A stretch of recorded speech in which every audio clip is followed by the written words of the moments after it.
আমরা আজকেও কবরের সংক্রান্ত আলোচনা করব। আল্লাহ রাব্বুল আলামিন তৌফিক দান করুক, আল্লাহুম্মা আমিন। প্রিয় ভাইয়েরা আমার, কবরের ভিতরে আমরা যাওয়ার আগে আগে একটা মানুষ যখন মৃত্যুবরণ করে, মৃত ব্যক্তিকে আমরা দাফন দেই না? সবাই কথা বলেন। মৃত ব্যক্তিকে কি আমরা দাফন দেই নাকি উপরে রেখে দেই? অবশ্যই দাফন দেই। এখন এই যে মৃত ব্যক্তিকে আমরা দাফন দেই, এই জানাজায় অংশগ্রহণ করা, মৃত ব্যক্তিকে দাফন করা, এর ভিতরে সওয়াব আছে না নাই? কথা বলেন না, সওয়াব আছে না নাই? মৃত ব্যক্তিকে দাফন দেওয়া, মৃত ব্যক্তিকে জানাজায় অংশগ্রহণ করা, মৃত ব্যক্তির জন্য দোয়া করা, এগুলা করলে সওয়াব আছে না নাই? আছে।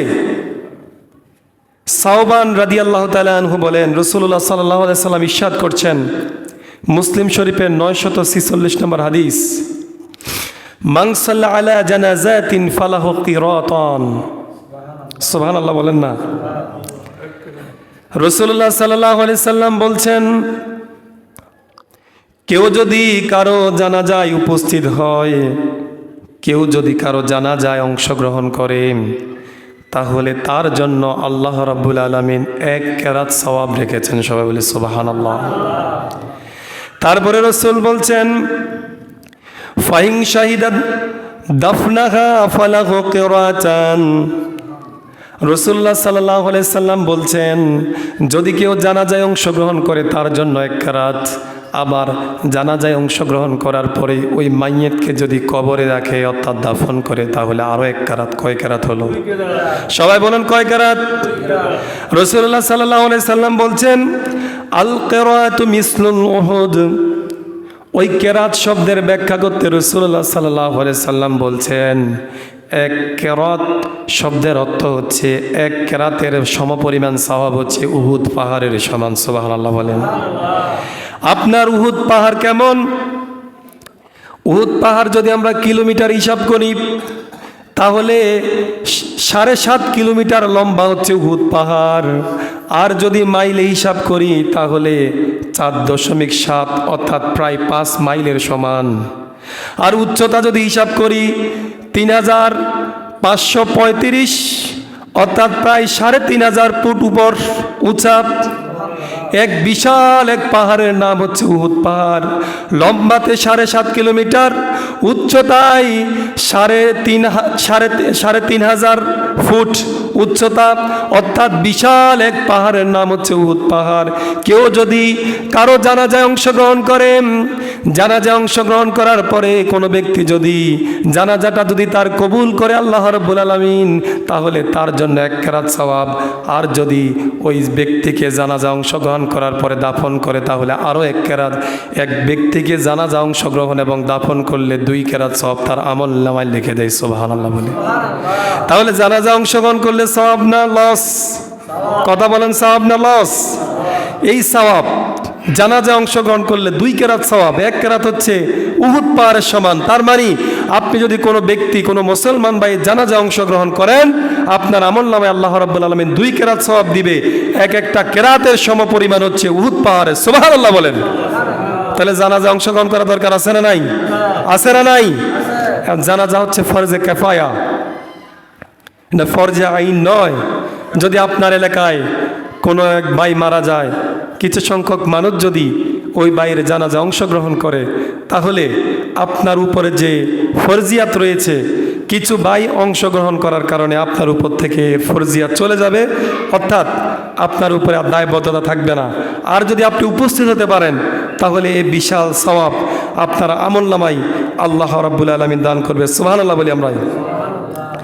জানাজা যদি শেষ করে, রাসূল সাল্লাল্লাহু আলাইহি সাল্লাম বলছেন, ওসমান রাদিয়াল্লাহু তাআলা আনহু বলছেন, রাসূলুল্লাহ সাল্লাল্লাহু আলাইহি সাল্লাম, আবু দাউদের 3213 নম্বর হাদিস, একটা মানুষকে জানাজা দেওয়ার পরে রাসূলুল্লাহ কি করতেন দেখেন।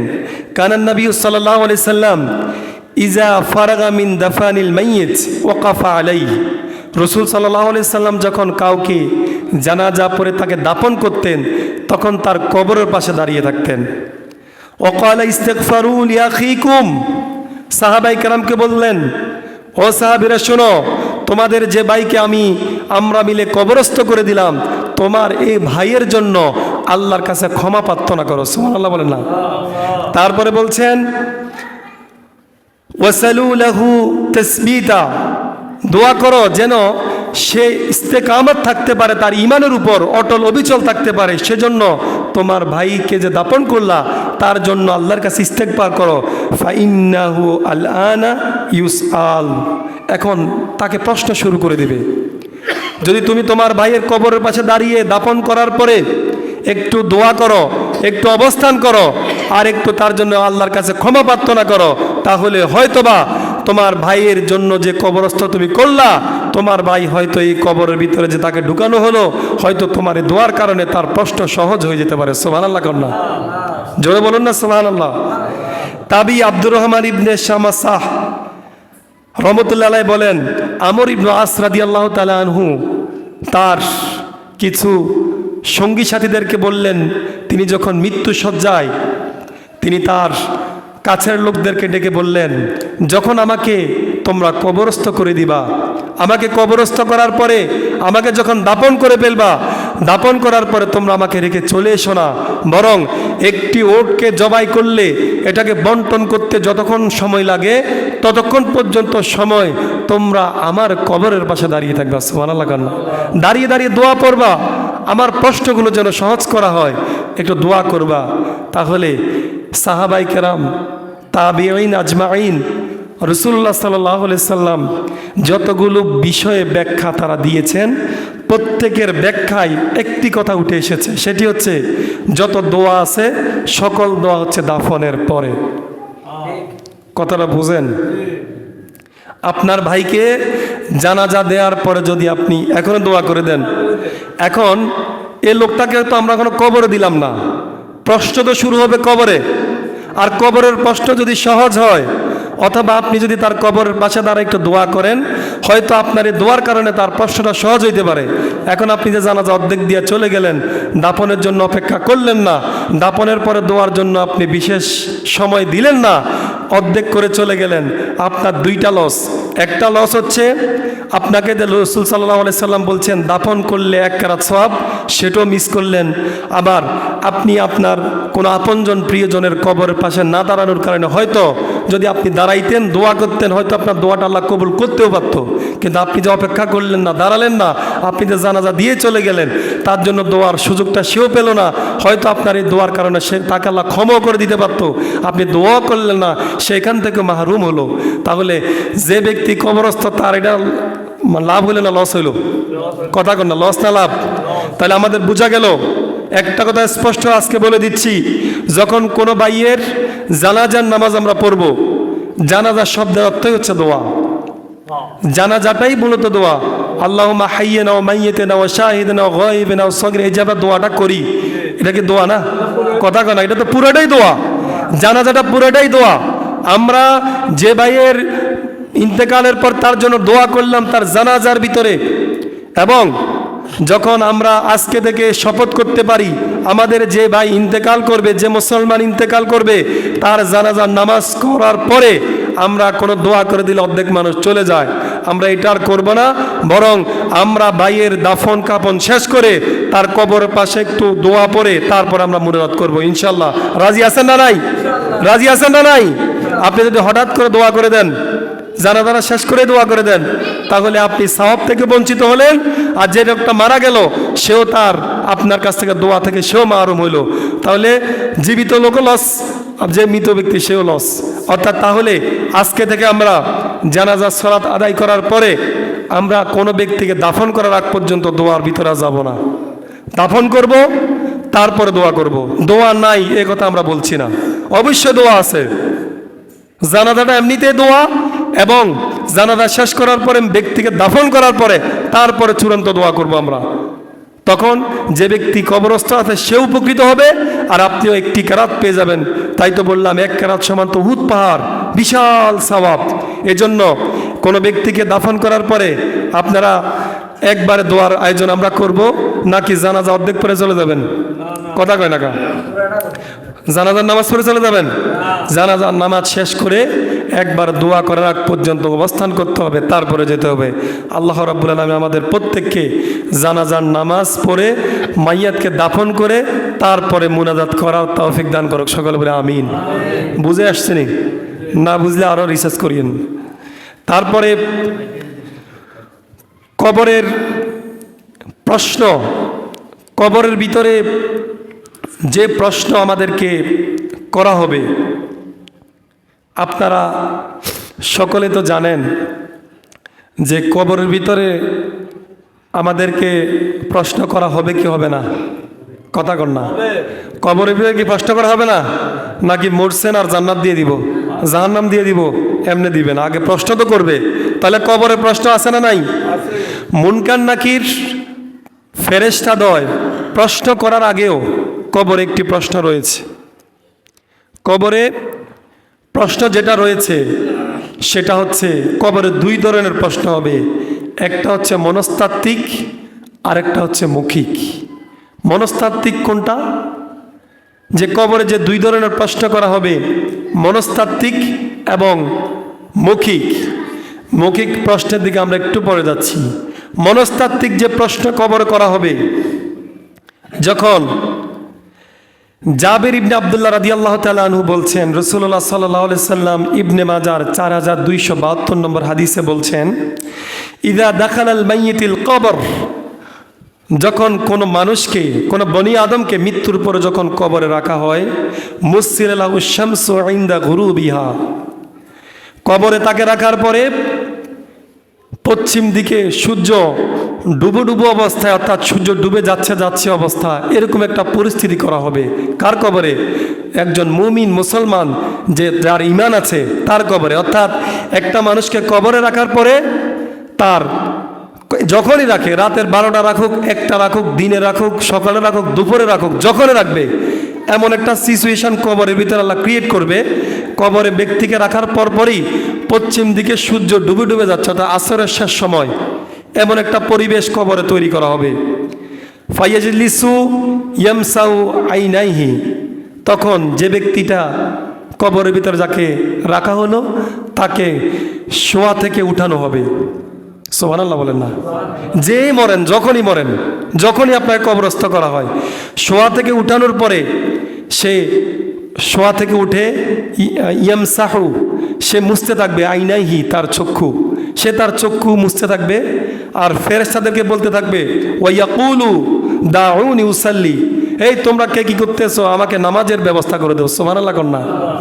যদি কেউ ইমানদার হয়ে থাকে, যদি কেউ প্রকৃত নামাজি হয়ে থাকে, যখনই তাকে কবরে রাখা হবে, আল্লাহ রাব্বুল আলামিন কবরের ভিতরে এমন একটা পরিস্থিতি করবেন, মনস্তাত্ত্বিক পরীক্ষা।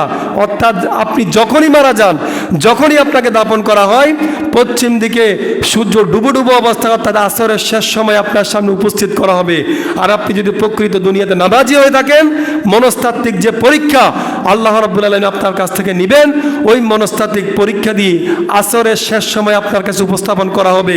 দুনিয়াতে যদি আপনি নামাজি হয়ে থাকেন, তখন আপনি ফেরেশতাদেরকে বলবেন, দাউনি উসাল্লি, এই তোমরা কে কোথায় আছো, নামাজের সময় শেষ হয়ে যাচ্ছে, আমাকে নামাজের ব্যবস্থা করে দাও। সুবহানাল্লাহ কন্যা।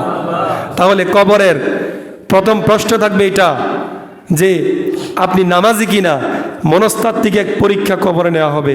এখন দুনিয়াতে যদি আপনি নামাজের সাথে সম্পর্ক না থাকে, যদি আপনি নামাজ না পড়েন, নামাজ একদিকে, আপনি একদিকে, আজান একদিকে, আপনি ঘরের ভিতরে, ফজরের খবর নাই, জোহরের খবর নাই, আসরের খবর নাই, মাগরিব এশা খবর নাই, নামাজের সাথেই আপনার সম্পর্ক নাই, তাহলে কবরের ভিতরে আল্লাহ রাব্বুল আলামিন যে মনস্তাত্ত্বিক পরীক্ষা আপনার কাছ থেকে গ্রহণ করবেন, আমি কি সে পরীক্ষা পাশ করতে পারবো? কথা বলেন, পারবো? তাহলে নামাজ পড়া দরকার আছে না নাই? কবরের প্রথম প্রশ্ন মান রব্বুকার আগে হচ্ছে আপনি নামাজি কিনা সেটার পরীক্ষা। আপনার রবকে আগে প্রশ্ন করা হবে না, আগে আপনাকে একটা সিচুয়েশন তৈরি করবে আপনি নামাজি কিনা। যদি আপনি আদৌ নামাজি হয়ে থাকেন, তাহলে পরবর্তী যে হিসাব নিকাশ প্রশ্ন একদম ইজি হয়ে যাবে, একদম সহজ হয়ে যাবে, ইয়াসির, একদম সহজ। যদি আপনি নামাজি না হন, তাহলে প্রতিটা পদক্ষেপে আপনার জন্য বিপদ মুসিবত ছাড়া আর কিছুই বাকি থাকবে না। আল্লাহ রাব্বুল আলামিন আমাদের প্রত্যেককে নামাজি হওয়ার তৌফিক দান করে। সকলে বলে আমিন। প্রিয় ভাইরা আমার, কবরের ভিতরে আমরা সকলে তো জানি কবরের ভিতরে আমাদেরকে কয়টা প্রশ্ন করবে? যারা আমরা মুসলমান সবাই বলেন না, তিনটা। আপনারা বলেন কয়টা? তিনটা না চারটা?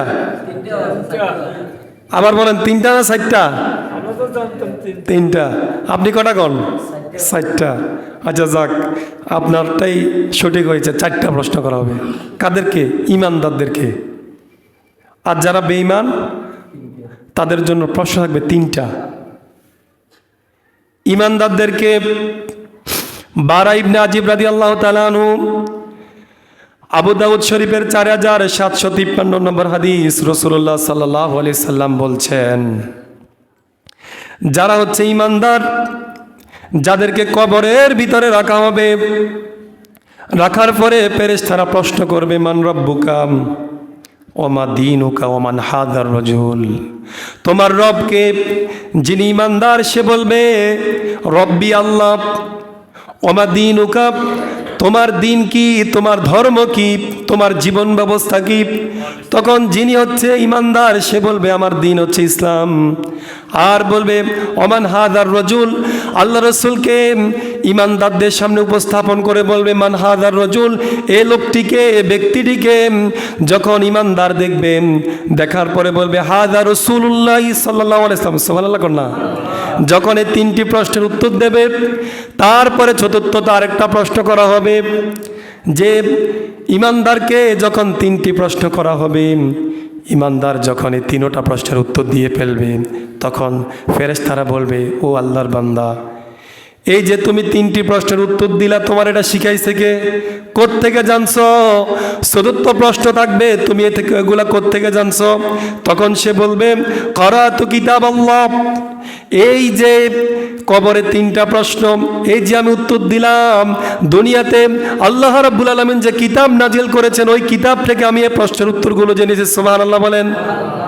যখন ইমানদার তিনটা প্রশ্নের উত্তর দেবে, চতুর্থত যখন এই কথাটা বলবে কোত্থেকে জানছো, সে বলবে আমি আল্লাহর কিতাব থেকে, রসুলের হাদিস থেকে জানছি। এই কথা বলার সাথে সাথেই ফাপ্রিশু মিনাল জান্নাহ, আল্লাহ রাব্বুল আলামিন ফেরেশতাদেরকে বলবে ও ফেরেশতারা, আমার এ বান্দা, তোমরা যে প্রশ্ন করেছো প্রত্যেকটা প্রশ্নের উত্তর আমার বান্দা দিয়েছে। আমার বান্দার কবরের ভিতরে জান্নাতের বিছানা বিছায়া দাও। সুবহানাল্লাহ বলেন। তারপরে বলবে ওয়াফতাহু লাহু বাবান ইলাল জান্নাম, আমারে বান্দার কবরের সাথে জান্নাতের দরজাটা খুলে দাও। সুবহানাল্লাহ বলেন না। তারপরে বলবে ওয়ালবিসু মিনাল জান্নাহ, আমারে বান্দাকে এই দুনিয়ার সাদা কাপড়ে আর মানায় না, সে আমি আল্লাহর পরিচয় দিতে পেরেছে, তিনটি প্রশ্ন, চারটি প্রশ্নের উত্তর দিতে পেরেছে। ওই দুনিয়ার সাধারণ সাদা কাপড়ে আমার বান্দারে আর মানায় না, আমার বান্দাকে জান্নাত থেকে কাপড় এনে আমার বান্দার গায়ে কাপড় পরায় দাও। সুবহানাল্লাহ বলেন। তারপরে বলবে ওয়াফতাহু লাহু ফিহা মাদ্দাল বাসর, তারপরে ওই বান্দাকে আল্লাহ রাব্বুল আলামিন স্পেশাল যে আপনার উপহারটা দেবেন, যখন জান্নাতি বিছানা, তারপরে জান্নাতের সাথে তার দরজা লাগা খোলা থাকবে, তারপরে জান্নাতি পোশাক, তারপরে জান্নাতি পোশাক পরানোর পরে ওই ব্যক্তিকে বলা হবে যে তোমার চক্ষু যত দূর যায়, একটা খালি চোখে আমরা যত দূর দেখি, এখান থেকে লক্ষ লক্ষ কোটি কোটি মাইল দূরে চন্দ্র সূর্য দেখি কি দেখি না? ওই চন্দ্র সূর্য দেখি, হাজার হাজার মাইল দূরের চন্দ্র সূর্য গ্রহ তারাগুলো আমরা দেখি। ওই ইমানদার বান্দা তার কবরের ভিতরে চারপাশে তার যতটুকু চোখের পাওয়ার যতটুকু যাবে, ততটুকু তার কবরটাকে আল্লাহ রাব্বুল আলামিন প্রশস্ত করে দেবে। সুবহানাল্লাহ না। তার মানে আপনার এই চর্মচক্ষু যতটুকু যায়, এই চোখের পাওয়ার যতটুকু আছে, ততটুকু সমপরিমাণ জান্নাতে, অর্থাৎ আপনার কবরকে আল্লাহ রাব্বুল আলামিন এত বেশি প্রশস্ত করে দেবে। সুবহানাল্লাহ না।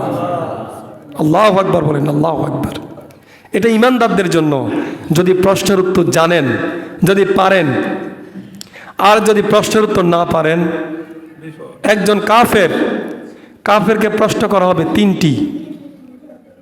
তিনটা প্রশ্ন করা হবে কাফেরকে, যে মান রব্বুকা ওমা দীনুকা ওমান হাদার রাজুল। যখন তিনটি প্রশ্ন করা হবে, সে বলবে যে হা হা লা আদ্রি, আমি জানি না। যখন এই কথা বলবে, তখন ফেরেশতারা বলবে তুমি মিথ্যাবাদী। দুনিয়ায় উলামায়ে কেরাম তোমাদের সামনে কোরআন সুন্নাহর কথা বলেছিল, আল্লাহর পরিচয় উপস্থাপন করেছিল, রসুলের পরিচয় উপস্থাপন করেছিল, ইসলামের সুমহান প্রতিষ্ঠা করার জন্য তোমাদের সামনে উপস্থাপন করা হয়েছিল। আজকে তুমি জানি না বললে তোমাকে ছেড়ে দেওয়া হবে? ছেড়ে দেওয়া হবে? বরং তাকে যখন প্রশ্ন করা হবে, তিনোটা প্রশ্নের অ্যান্সার সে দিবে, হা হা লা আদরি, আমি জানি না। এ কথা বলার পরে তাকে একটু আগে জান্নাতে গিয়ে যেভাবে ফিরাসুহু জান্নাতের বিছানা পড়াইছে, ঠিক একইভাবে ফাআফরিশু মিনান নার, তাকে জাহান্নামের বিছানা তার কবরে দেওয়া হবে। নাউজুবিল্লাহ কন্যা। জাহান্নামের বিছানা তার কবরে বিছানো হবে। তারপরে ওয়াফতাহু লাহু বাবু ইলান নার, জাহান্নামের সাথে তার দরজাকে খুলে দেওয়া হবে। ওয়ালবিসুহু মিনান নার, জাহান্নামের আগুনের পোশাক তার গায়ের ভিতরে পরানো হবে। ওয়াফতাহু লাহু ফিহা, তারপরে যখন খোলা হবে জাহান্নামের দরজা খুলে দেওয়া হবে, জাহান্নামের বিছানা দেওয়া হবে, জাহান্নামের পোশাক তার গায়ে জড়াইয়া দেওয়া হবে। দেওয়ার পরে এমন অবস্থা হবে, সে জাহান্নামের বিছানায়, জাহান্নামের দরজা খোলা, জাহান্নামের পোশাক গায়ে, তারপরে জাহান্নামের ভিতর থেকে আগুনের হাওয়া তার কবরের ভিতরে দেওয়া হবে। নাউজুবিল্লাহ বলেন না। প্রিয় ভাইয়েরা, একটু আগে তো আমরা পড়লাম ইমানদারের কবরকে প্রশস্ত করে দেওয়া হবে, আর যে জাহান্নামী, যে প্রশ্নের উত্তর দিতে পারলো না, তার কবরটাকে সংকীর্ণ করে দেওয়া হবে। কবরের দুই দিকের মাটি এমনভাবে তার কবরের ভিতরে চাপ দেবে, এ পাঁজরের হাড় ওই পাঁজরে গিয়ে তার দুই পাঁজরের হাড় ভেঙে একাকার হয়ে যাবে। নাউজুবিল্লাহ বলি সবাই। তার কবরের ভিতরে কিছু ফেরেশতা দেওয়া হবে, যে ফেরেশতারা চোখে দেখে না। রাসূলুল্লাহ সাল্লাল্লাহু আলাইহি সাল্লাম এক বর্ণনায় বলছেন, কবরের ভিতরে যে ফেরেশতা চোখে দেখে না, তার হাতের ভিতরে এমন একটা হাতুড়ি দেওয়া হবে, ওই হাতুড়ি যদি বড় বিশাল এক পাহাড়ের উপরে একটা আঘাত করত, তাহলে ওই পাহাড়টা ধুলার মতো উড়ে যেত। নাউজুবিল্লাহ বলি সবাই। পাহাড়ের উপরে যখন এক হাতুড়ি দিয়ে আঘাত করা হতো, ওই পাহাড় ধুলার মতো যদি উড়ে যায়, ওই হাতুড়ি দিয়ে আমার আপনার গায়ের ভিতরে আঘাত করা হবে। রাসূলুল্লাহ বলছেন, আঘাত করার সাথে সাথে মানুষটা বেহুশ হয়ে একবারে জাগার ভিতরে তার আত্মাটা বের হয়ে যাবে শরীর থেকে। বের হওয়ার কিছুক্ষণ পরে আবারও তার এই শরীরের ভিতরে আবার রুকে ফুঁকে দিবে, আবারও মারবে, আবারও মারবে, আবারও রু নিয়ে যাবে, আবারও মারবে। এভাবে চলবে হাত্তা ইয়াউমাল কিয়ামা, কিয়ামত পর্যন্ত। সবাই বলি নাউজুবিল্লাহ, নাউজুবিল্লাহ বলি সবাই। তাহলে এই জাহান্নাম, এই আগুন, এই অবস্থা থেকে বাঁচা দরকার আছে না নাই? রাসূলুল্লাহ সাল্লাল্লাহু আলাইহি সাল্লাম বলছেন, কবরের ভিতরে কিছু ফেরেশতা এসে এমন বিকট শব্দ করে আওয়াজ করবে, শুধুমাত্র জিন এবং ইনসান ব্যতীত, যদি জিন এবং ইনসান ব্যতীত পৃথিবীর সকল প্রাণী এই আওয়াজ শুনতে পায়, যদি মানুষ এবং জিন ওই আওয়াজ শুনতে পেত, সাথে সাথে মানুষ এবং জিনের কানের পর্দা পেটে সকলে একসাথে পৃথিবীতে মরে যেত। কবরের ভিতরে এমন আযাব দেওয়া হবে, ফেরেশতাদের আওয়াজ কর্কশ কণ্ঠে যখন ওই ব্যক্তিকে ধমক দিবে, ধমকের আওয়াজ এত কঠিন হবে, পৃথিবীর মানুষ যদি শুনতে পেত, তাহলে তাদের কানের পর্দা পেটে মানুষগুলো মরে যেত। প্রিয় ভাইরা আমার, কবরে এমন এক জায়গা, এমন এক নৃশংস জায়গা, ওই জায়গায় আমাকে আপনাকে একা একা থাকতে হবে। এজন্য আমাদেরকে আমল করে কবরমুখী হওয়া দরকার আছে না নাই? সবাই বলেন, কবরমুখী হওয়া দরকার আছে না নাই? নাকি আমল না করে জান্নাত পেয়ে যাব? সুযোগ আছে? আমল না করে জান্নাত পাওয়ার কোনো সুযোগ নাই। এখন আল্লাহ আমাদের আমল কবুল করবে কি করবে না, সেটা আল্লাহর ইচ্ছা। আমার আপনার আমল যে করতে হবে, এটা তো আমার উপর কর্তব্য, আপনার উপর কর্তব্য। এখন কবুল হবে কি হবে না, কবুল করবে কি করবে না, সেটা তো আল্লাহর দায়িত্ব। এজন্য আমাকে আপনাকে কবরমুখী জীবন পরিচালনা করা দরকার আছে না নাই? আছে না নাই? বেশি বেশি করে আমাদেরকে কবরমুখী জীবন পরিচালনা করে এই জাহান্নাম থেকে বাঁচার জন্য জীবনের সর্বোচ্চ দিয়ে, প্রিয় ভাইরা আমার, কি বলবো, আমরা সাধারণত যদি আমার কোনো ভাইকে কেউ আঘাত করে, আমার বাবাকে কেউ আঘাত করে, আমি আমার অবস্থান থেকে যতটুকু সম্ভব সর্বোচ্চ ফোর্স করে আমার বাপ ভাইয়ের আঘাতের বিপরীতে পাল্টা আঘাত করার চেষ্টা করি কি করি না? অথচ কবরের ভিতরে স্পষ্ট আমাকে আপনাকে কি আযাবের মুখোমুখি করা হবে, কি শাস্তির আওতায় আমাকে আপনাকে নেওয়া হবে, এত কিছু স্পষ্ট করার পরেও আমি আপনি কবরমুখী জীবন করতে পারলাম না ভাই। কিচ্ছু নাই, দুনিয়া ক্ষণস্থায়ী, প্রতিদিন মানুষ মরে। মরে যাব যে এটা সত্য, বেঁচে থাকবো এটা অনিশ্চিত। মরে যাব যে এটা চরম সত্য, ইউনিভার্সাল ট্রুথ, চিরন্তন সত্য, কিন্তু বেঁচে থাকবো এটা মিথ্যা। কোনো একটা সেকেন্ডেরও তো বিশ্বাস নাই। এখানে আসছি, কত মানুষ আছে মসজিদের সেজদায় মরে আছে, কত মানুষ আছে মসজিদে রওনা হয়েছে মরে গেছে, কেউ আছে নামাজ পড়ে না কিন্তু কাজ করতে করতে কাজের গোড়ায় মরে গেছে, আছে না নাই? এজন্য সকলকে উদাত্ত আহ্বান করছি, আমরা নামাজি হয়ে, কবরমুখী হয়ে, আমাদেরকে আল্লাহমুখী হয়ে নিজের জীবনটাকে আল্লাহ এবং তার রাসূলের দেখানো পথে, কবরের আযাবের ভয়াবহতা এগুলো নিয়ে ভাববেন ভাই।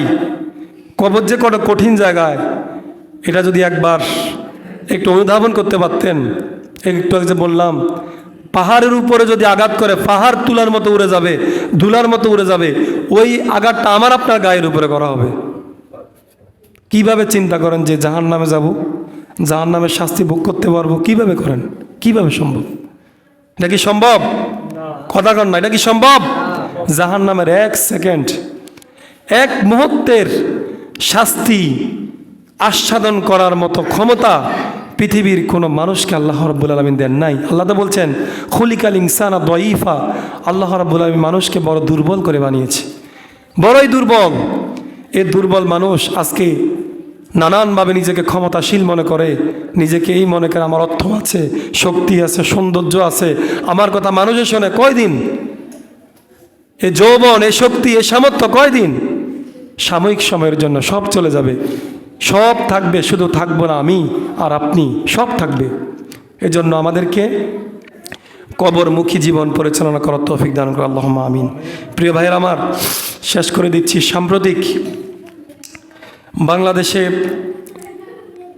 একটা উগ্রবাদী সংগঠন ইসকন, এটার ব্যাপারে আপনারা সচেতন আছেন কিনা আমি জানি না, যে ইসকন আমাদের বাংলাদেশে একটা মহামারী আকার ধারণ করেছে।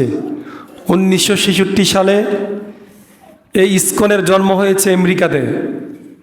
যদিও আমেরিকাতে এটার জন্ম হয়ে থাকে, এটার বর্তমানে বেশি কার্যক্রম পরিচালনা হয় ভারত থেকে। যদিও তার জন্ম আমেরিকাতে, এখন বর্তমানে এটার মূল ঘাঁটি হচ্ছে ভারত। এটার উগ্রতমের কারণে, রাষ্ট্রের ভিতরে অস্থিতিশীল পরিবেশ করার কারণে পৃথিবীর অনেক দেশে এই ইসকন সংগঠনকে নিষিদ্ধ ঘোষণা করা হয়েছে। তার ভিতরে প্রথম হচ্ছে চীন, মালয়েশিয়া, সৌদি আরব, আফগানিস্তান, তুর্কমেনিস্তান, উজবেকিস্তান, কাজাকিস্তান, এই দেশগুলোতে এই ইসকন নামে তথাকথিত উগ্র সংগঠনকে নিষিদ্ধ করা হয়েছে। আপনারা জানেন, আমরা যারা মুসলমান রয়েছি, আমরা তো বিশ্বাস করি যে মানুষের অধিকার প্রতিষ্ঠা করে কোরআন এবং সুন্নাহর ভিত্তিতে যদি সম্ভব হয় আমরা ইসলামিক স্টেট কায়েম করব। এটা হচ্ছে আমরা যারা ইসলামিস্ট, যারা আমরা ইসলামকে ভালোবাসি, ইসলামকে ফলো করি, এটা হচ্ছে আমাদের চিন্তা চেতনা, ইসলাম কায়েম করার ফর্মুলা। কিন্তু আমাদের মুসলমানের ভিতরেও কিছু উগ্র সংগঠন রয়েছে যারা মনে করে যে একটা বোম ফুটালে, কিছু মানুষকে মেরে ফেললে, কিছু অস্থিতিশীল পরিবেশ করলে হঠাৎ করে আমরা বাংলাদেশে ইসলাম কায়েম করে ফেলবো। এই বিশ্বাস কি কোনো সংগঠন, অর্থাৎ ইসলামী ভালো কোনো ইসলামী সংগঠনকে বিশ্বাস করে? আমরা ইসলামী যে সংগঠনগুলো রয়েছি, আমাদের ইসলামের ভিতরে জঙ্গিবাদী, অর্থাৎ আপনার বাড়াবাড়ি করা, বোম ফুটিয়ে ইসলাম কায়েম করা, এমন সিস্টেমের সাথে আমরা একমত নই। প্রিয় ভাইরা, আমরা যারা আমাদের দেশে এগুলা মুসলমান দাবি করে, আমরা কিন্তু যারা ভালো মুসলমান, যারা প্র্যাকটিসিং মুসলমান, আমরা মুসলমান হওয়া সত্ত্বেও উগ্রবাদী মুসলমানের ওই সংগঠনগুলোকে আমরা পছন্দ করি না। কথা বলুন, ঠিক কিনা?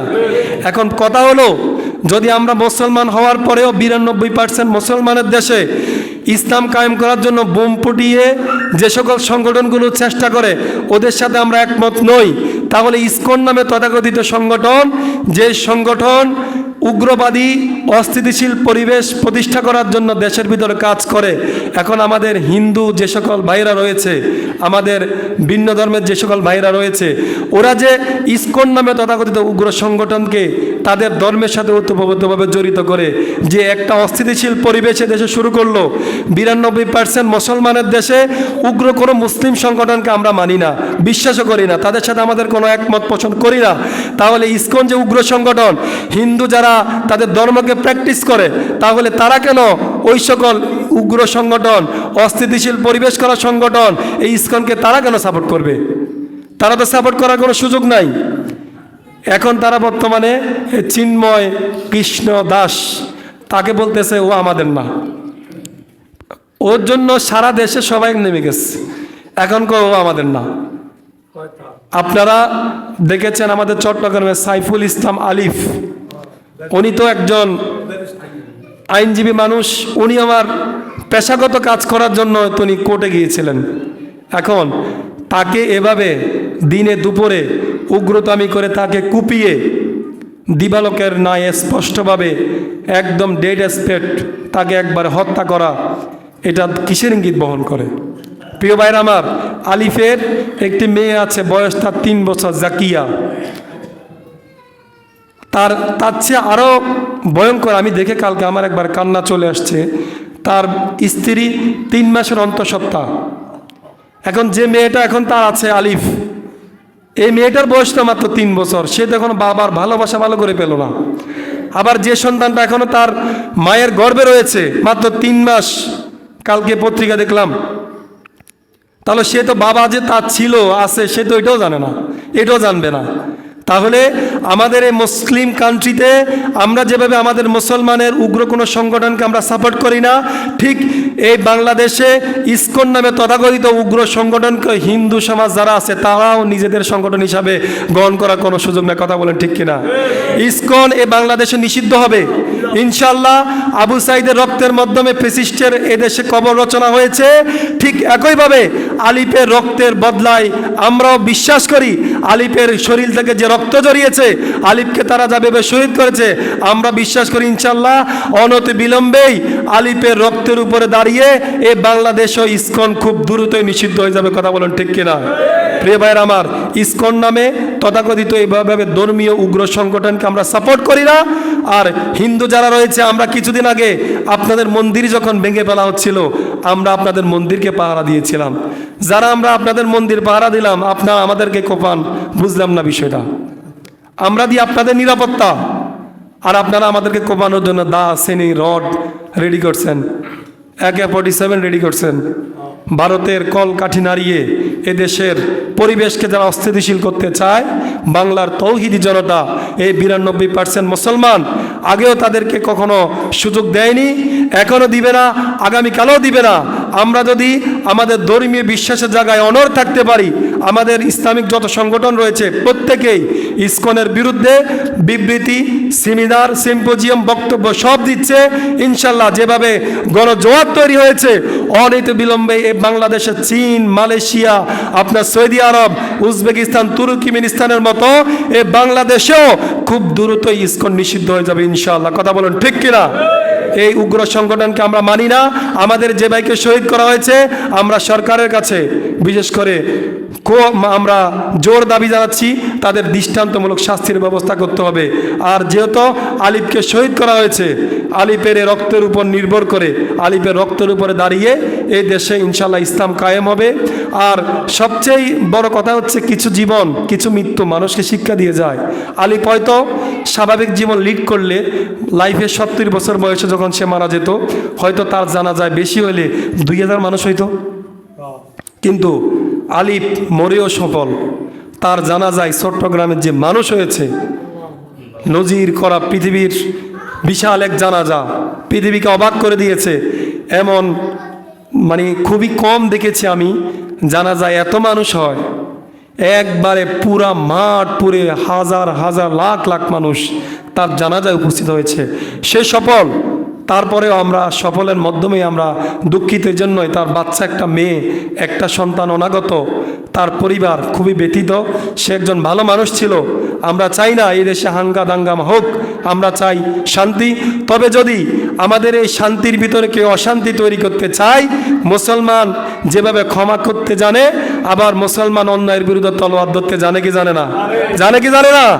যদি প্রয়োজন হয় এই শান্তির ভিতরে অশান্তি যদি কেউ তৈরি করতে চায়, আল্লাহ রসুলের যুগে সাহাবাই কেরাম যেভাবে অশান্তির বিরুদ্ধে তলোয়ার ধরেছে, আজকের দিনও ইসলাম এবং মানবতার প্রয়োজনে যদি আমাদেরকে হাতে যদি আপনাদের জন্য কোনো ধরনের তলোয়ার নেওয়ার প্রয়োজন হয়, কোনো ধরনের পদক্ষেপ গ্রহণ করার জন্য হয় দরকার হয়, আমরা সকলে একমত আছি কিনা?